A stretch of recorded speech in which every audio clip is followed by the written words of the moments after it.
We're going to continue with the second expert. He's going to talk about agriculture and carbon, the case of the Label Bas Carbone. Johan Fonteniaud is in charge of the climate for the Regional Chamber of Agriculture of New Aquitaine.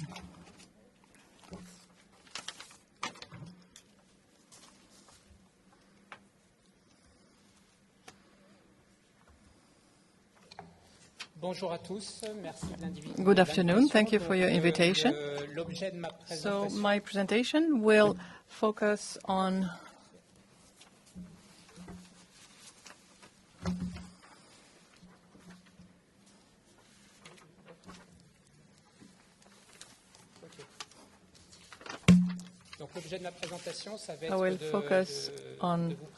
I will explain how agriculture in our region and in France is trying to adapt to the low carbon label, to decarbonate the agriculture and decrease the carbon footprint of the agricultural systems.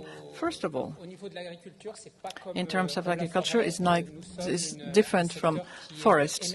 We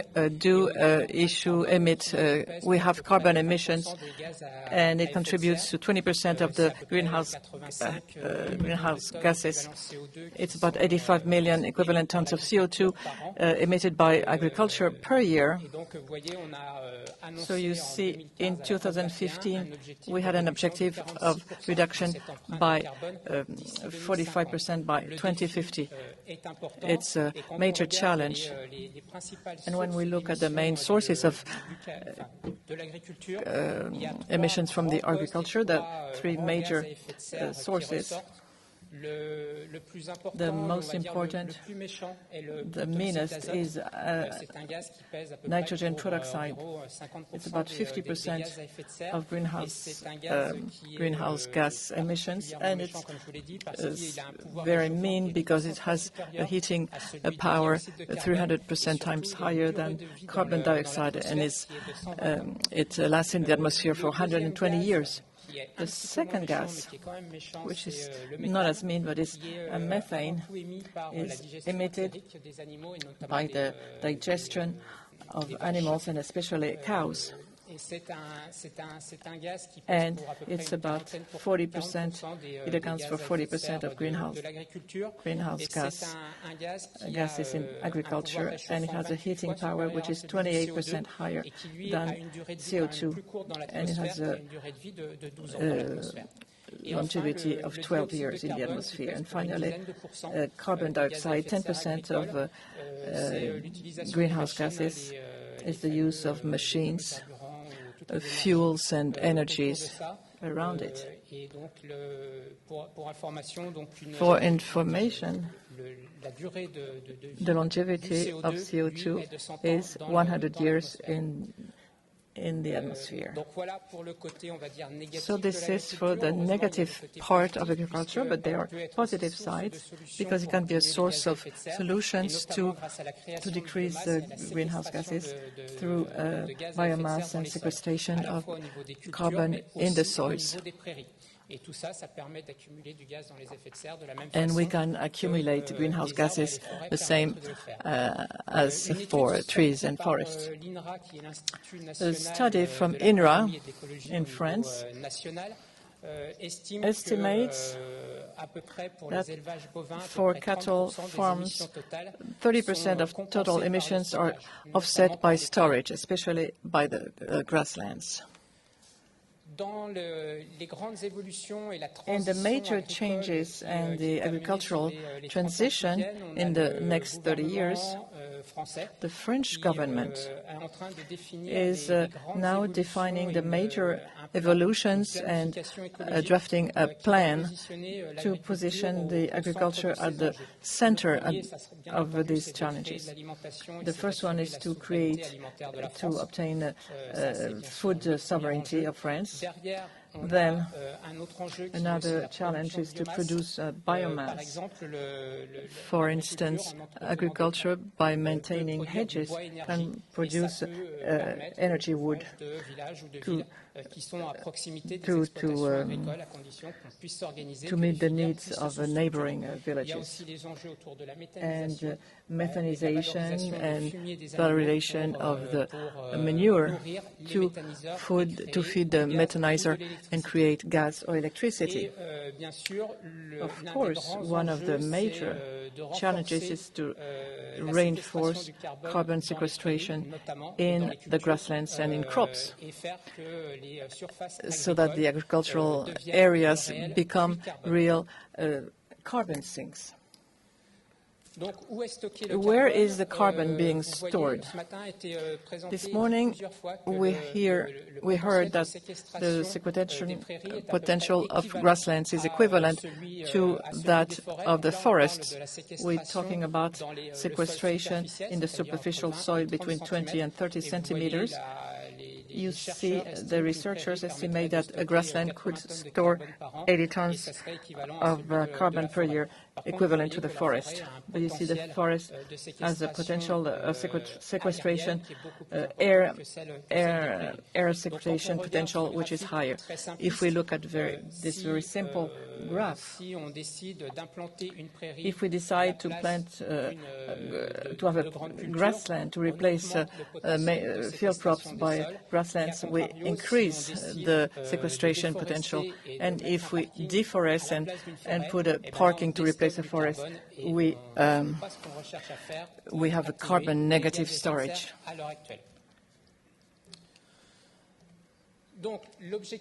The objective in the agriculture, we have the issue for soil and crops and cattle raising. For the soil, the objective is to increase sequestration so that the agricultural soils become carbon sinks. If we look at the sources of greenhouse gases in traditional agriculture, we have more carbon negative storage because we practice monocrops. We till the soil, and we also have a strong dependency on entrants, especially chemical entrants. The objective is to change the agricultural practices and to have agroecological means so that the cultivated soils will become real greenhouse gas sinks. So we try to work with the farmers, for instance, with the ground coverage between the crops, legumes, direct seeding, intercropping, cover crops. This is the challenge for the crops, and we also work a lot to try to mitigate the greenhouse gases emitted by cattle farming. We have an initiative called Methane 2030 in collaboration with milk and meat cattle raising. They emit most of the greenhouse gases in France. And in these farms, 50% of the emissions are due to the digestion of the cattle. So to reduce this methane production is a huge challenge. We're still lacking information, and now there is a multi-partner program which started in 2023 that should give solutions or conclusions by 2027. And we have technical partners like the Chambers of Agriculture and Management Centers that will work to try to draft nutritional solutions for the animals to decrease the digestion and the emission of the cattle, and genomic research. And we think that genetics may be able to decrease the production of methane. And there are also issues to quantify the methane production. We don't have all the tools yet. We think that with a fine analysis of the milk, we could quantify the quantity of methane produced by a cow, so that we could change the food of the cows. To summarize, we have negative contributions, and all the professionals will agree on that, and they estimate that agriculture will have to take its share in the changes to decrease the negative impacts on the environment.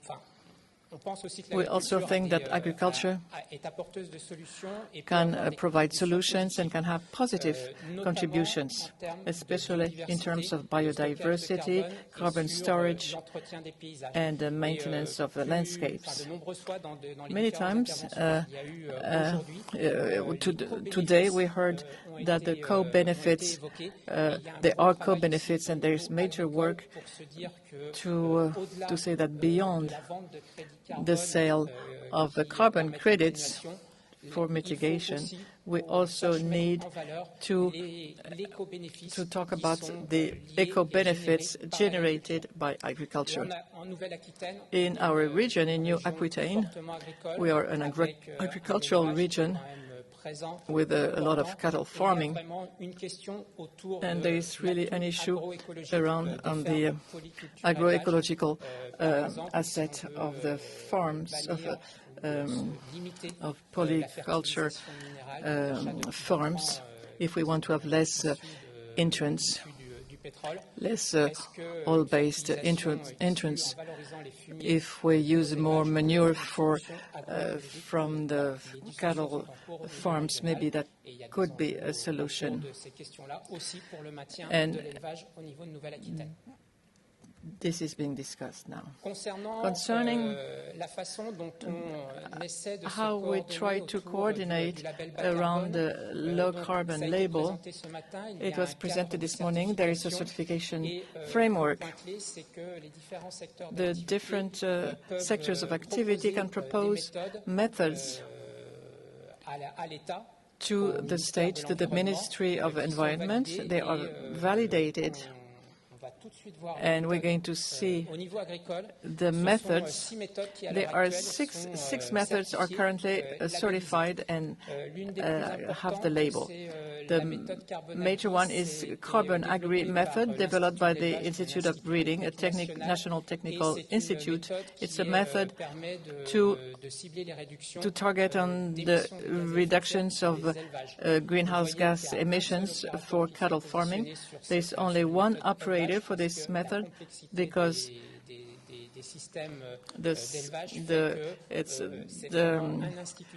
it's very complex, so it was developed by an institute, national institute, contrary to field crops where several initiatives were proposed. There's one method and four tools. Some startups propose their own tools to accompany the farmers and breeders in the reduction of emissions. We have also developed a method for hedges by the Chamber of Agriculture to valorize the hedges when they are planted and for the maintenance to increase the potential of greenhouse gas captation.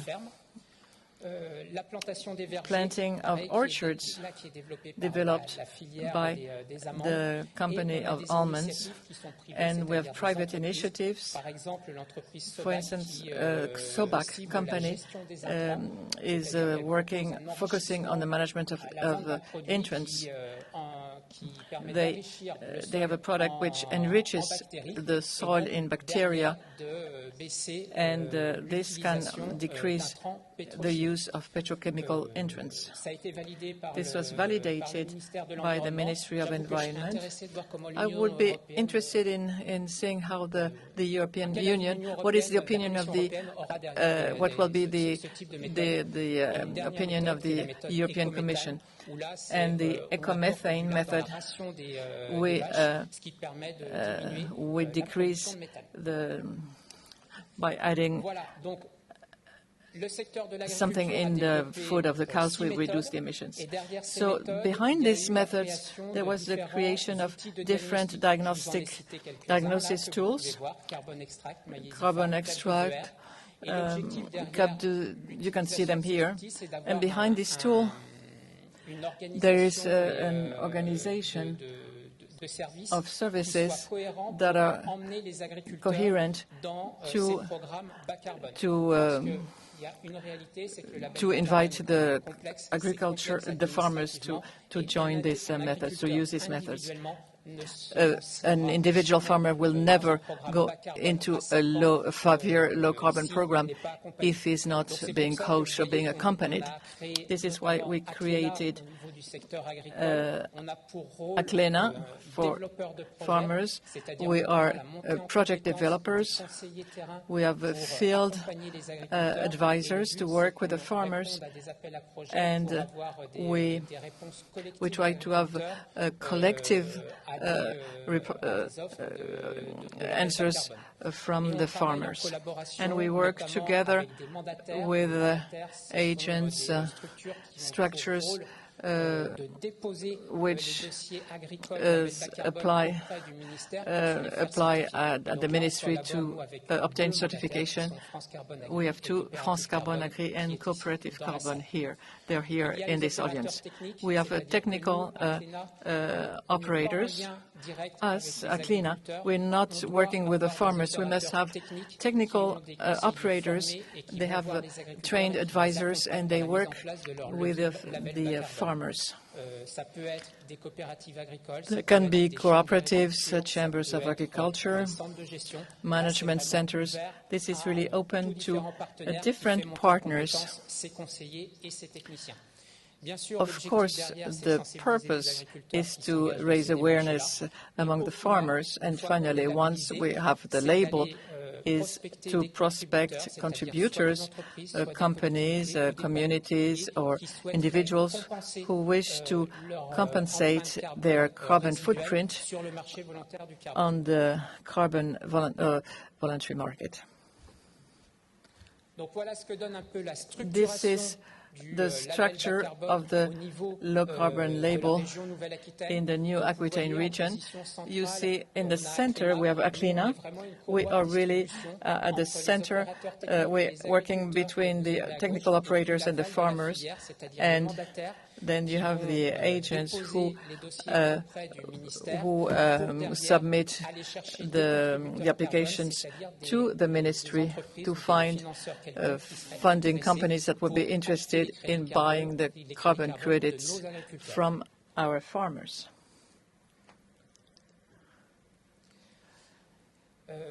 The Acclena agricultural experts, we developed this approach.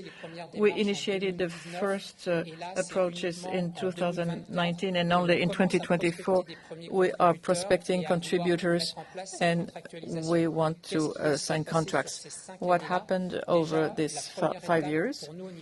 The first step for us was to mobilize the skills from advisors.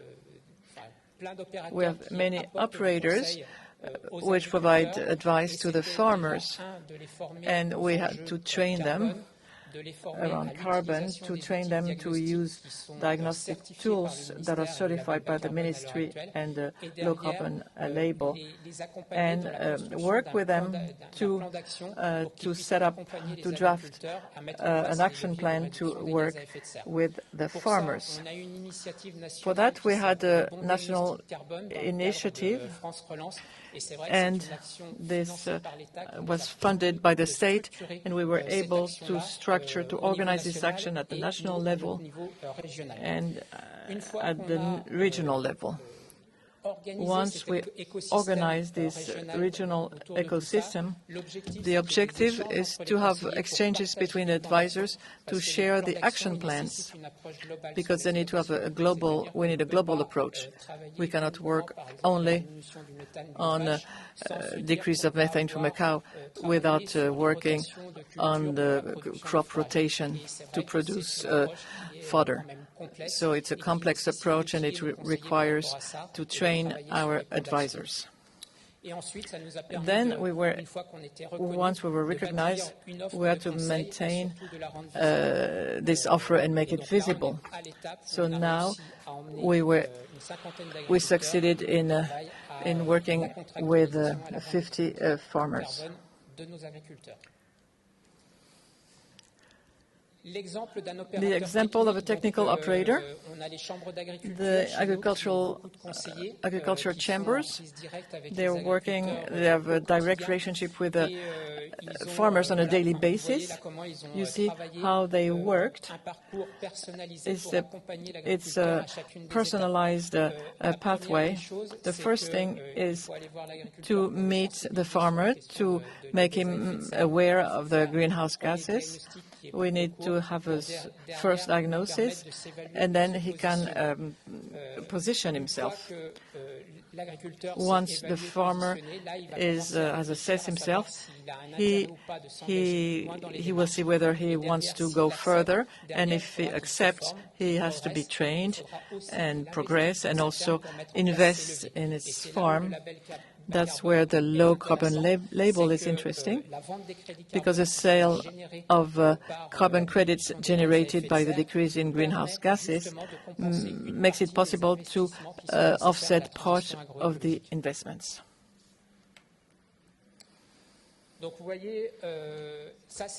This is the example of a project, the Carbon Agri project for cattle farming, whether meat or milk. There's a maximum duration of 5 years.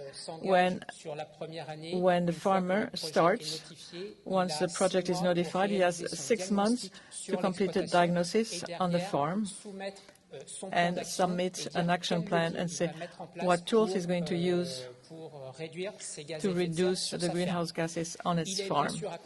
Of course, he's accompanied by an advisor and a technician that will monitor the progress of his action plan. And at the end, at the final year, the 5th year, they will have a final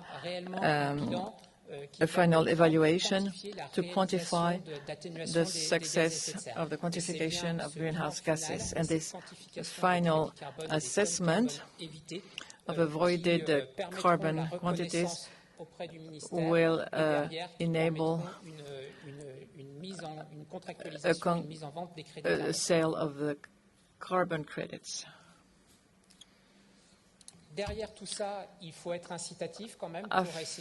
You need to encourage the farmers.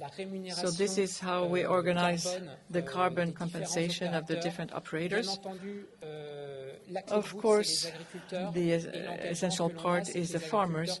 They have to get at least 32 euros per ton equivalent of CO2 and 70% of the value of the carbon credit. These 32 euros enable him to develop his action plan to reduce his greenhouse gases. Then you also need to compensate the technical operators. It was determined to be 5 euros per ton equivalent carbon. Acclena, we work for the preparation of the application, so we defined a compensation of 2 euros per ton. And then the contributors, who prospects contributors, is going to receive 3 euros per ton. So we have a minimum basis of sale of carbon credit, which is 42 euros. Some in Europe, they're sold at 6 euro per ton, so it's really disconnected from the price of agricultural carbon credit compared to other agricultural credits on the market today. And we need to explain why they are higher than others. If we take the example of a concrete situation, a farm for milk cattle with production of grass and corn. This is a farm with two associates. The main is called Ibn Beba. He's in the Basque country, and you see that he decided to reduce his carbon footprint is to first plant 300 meters of hedges to increase the grasslands. So he decides to do that to feed his cows. He decides to reduce the use of entrants to fertilize corn, and he works on decreasing the number of mothers to have less methane, and also works on optimizing the food. He was buying soybean from Brazil, so he decided to decrease this imported soybean to be more independent in terms of the production of food for his cows. Now he has a potential of reduction of 736 tons over 5 years, so 6% impact. So if on the base of 32 euros, he could obtain 23,000 euros to finance his agricultural transition. If you compare that, it's the equivalent of 334 cars that cover 15,000 kilometers per year. That's the potential of that farm. In terms of the work done by Acclena for agriculture, we had our first project in 2023 for farmers. Today, we're working with 50 farmers, 38 cattle farms with meat or milk. We work in 5 departments, and there is a potential of 25,000 tons equivalent CO2. That's an average of 600 tons per farm. We also have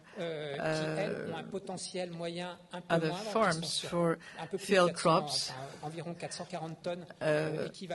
The average on these farms is 442 tons equivalent CO2 for an amount of 14,000 euros per year. There is a great difference in the potential of reduction in greenhouse gases in breeding.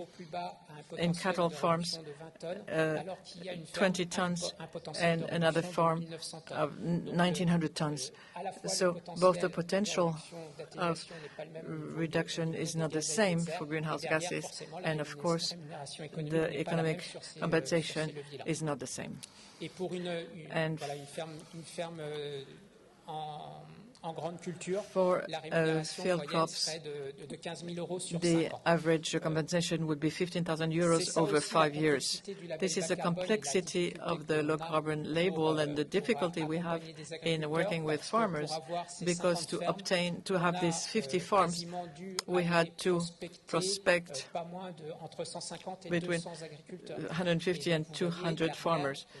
So we have farmers that, for the time being, are not yet motivated to get into this approach. And if we want to increase the number of farms, we will have to find the proper arguments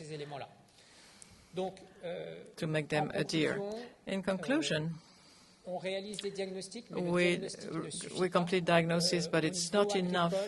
In agriculture, we need to work with the farmer very closely with him. It's a real challenge, but what we want to do is that the low-carbon label will be a tool and an opportunity to accompany the agroecologic transition of our farmers. And we have a partnership with a carbon cooperative, so that's the next presentation. So we have about 30,000 tons to be negotiated if you want to compensate your trip here. So come see us. We have carbon credits to propose to you. Thank you. Merci beaucoup, Johan.